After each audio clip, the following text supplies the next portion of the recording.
Assalamu alaikum tout le monde et bienvenue dans cette nouvelle vidéo. Aujourd'hui, vidéo spéciale parce que je vais vous expliquer pourquoi un musulman ne peut pas fêter son anniversaire avec des preuves, bien sûr.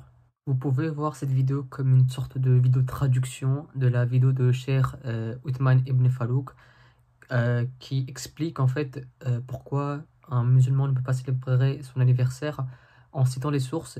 Et ce qui est bien, c'est qu'il les montre aussi. Donc c'est parti. La première version de la célébration d'un anniversaire qu'il a pu trouver, c'est dans l'Ancien Testament de la Torah, qui fait partie actuellement de la Bible. C'est Genèse 40, verset 20.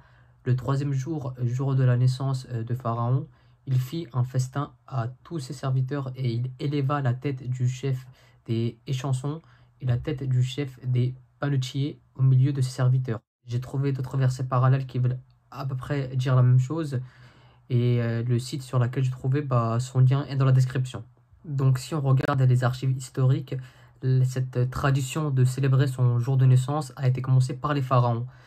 C'est eux les premiers à les faire et non pas le prophète Ibrahim alayhi salam ou le prophète Moussa alayhi salam. Que ce soit dans l'Ancien Testament de la Torah, dans le Nouveau Testament de l'Évangile, le Coran et dans le Zabour, à aucun moment c'est dit qu'un prophète ou un homme pieux a célébré son jour de naissance. De nos jours, on est d'accord, pas de gâteau, pas de bougie, pas d'anniversaire.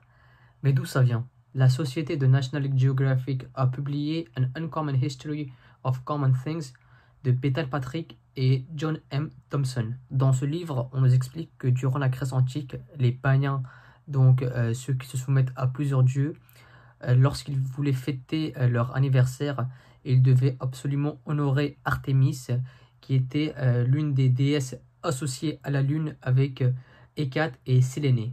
Ils se rendaient donc dans un temple après avoir préparé un gâteau au miel de forme ronde évoquant la lune. Autour de celui-ci, ils plaçaient des cierges pour les allumer ensuite afin d'imiter l'allure de l'astre. Il était alors d'usage de louer cette déesse à genoux avant de souffler sur les cierges. De cette coutume, l'idée du souhait à faire avant de souffler sur les bougies a été conservée. Bien sûr, tout le monde ne font pas un souhait avant de souffler sur les bougies.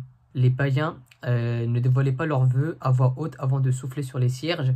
Ils le gardaient pour eux et ils invoquaient Artémis. C'est comme nous les musulmans, en fait, quand on fait une prière, qu'on demande à quelque chose à Dieu, en fait, on le fait, comment dire, on le dit pas à voix haute.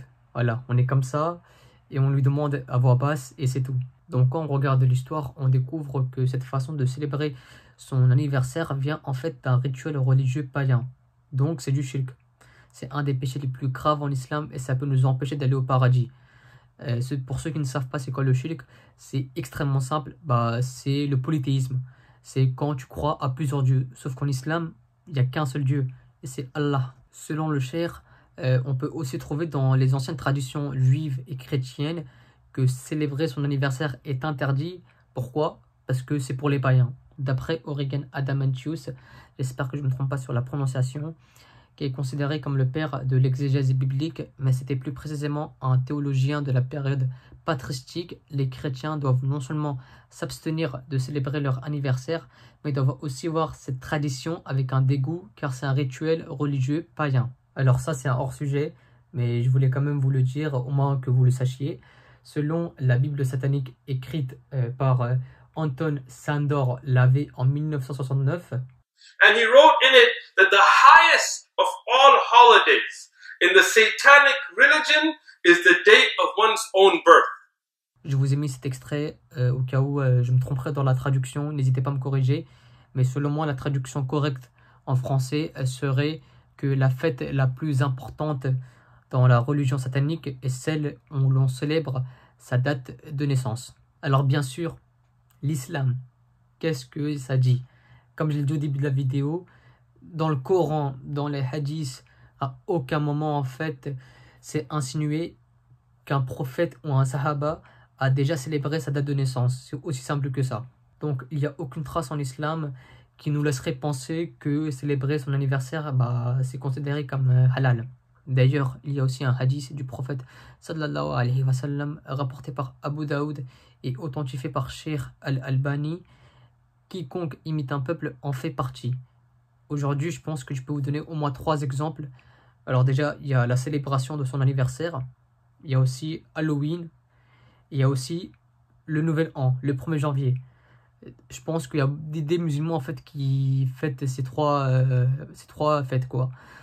Et pour ceux qui ne savent pas, nous les musulmans, on a notre propre Nouvel An, on a notre propre calendrier islamique.